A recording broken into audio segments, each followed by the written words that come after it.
The expanded Stephen King universe has finally arrived in Hulu's new psychological horror series, Castle Rock. Hi everyone, I'm David Griffin, and here are my spoiler-free thoughts on the first 3 episodes. Castle Rock showrunners Sam Shaw and Dustin Thomason had the difficult task of not only creating a believable Stephen King-inspired playground for their characters to inhabit, but also delivering a compelling, standalone drama that will attract non-King enthusiasts as well. Fortunately, Castle Rock accomplishes both in this tense, haunting, and surprisingly funny slice of creepy small-town America.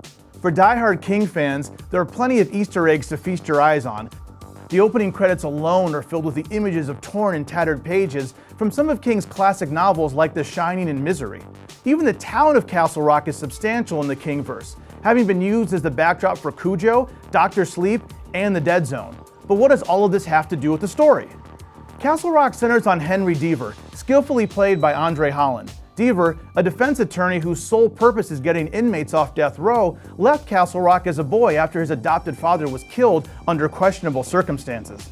Now, some of the townspeople hold Deaver responsible for what happened, even though there isn't any substantial proof of his guilt. Holland gives a first-rate performance as he embodies a man who's carrying the weight of the world on his shoulders. The reason for Deaver's return to Castle Rock revolves around the infamous Shawshank prison. After a nameless young man is found in a cage in an abandoned part of the jail, Deaver is asked to provide counsel to the anonymous victim.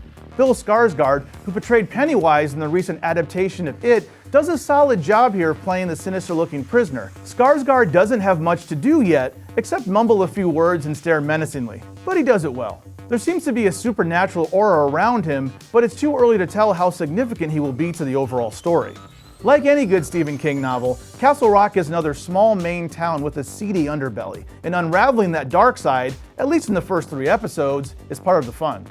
Deaver is such an effective protagonist to follow because, like the viewer, he's an outsider, even though Castle Rock is his hometown.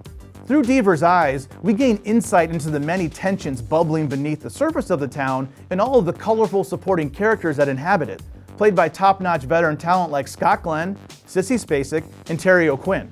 Even with that all-star lineup, it's Melanie Lynskey's role as Molly Strand that steals the spotlight. Molly is a local real estate agent and drug addict who claims to hear voices. She's also the source of much of the awkward comedy in the series, thanks to her humorous encounters with local drug dealers and her childhood crush on Deaver, which makes all of their meetings memorable and uncomfortable. Lynskey has that rare ability to be charming, funny, and threatening all at once. She's the wild card of this series and could easily be friend or foe. Her continued obsession with Deaver should make for some compelling storylines as the season progresses. Castle Rock is a story in 2 parts.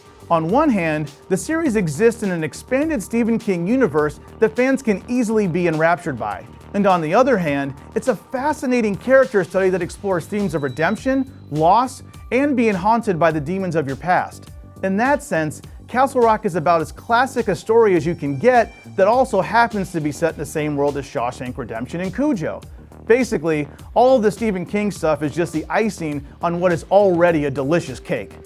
Thanks for watching. For more on what's happening in the streaming world, be sure to check out what's new on Netflix in July and our Season 2 reaction to Marvel's Luke Cage. And as always, be sure to like and subscribe to IGN everywhere you like to watch.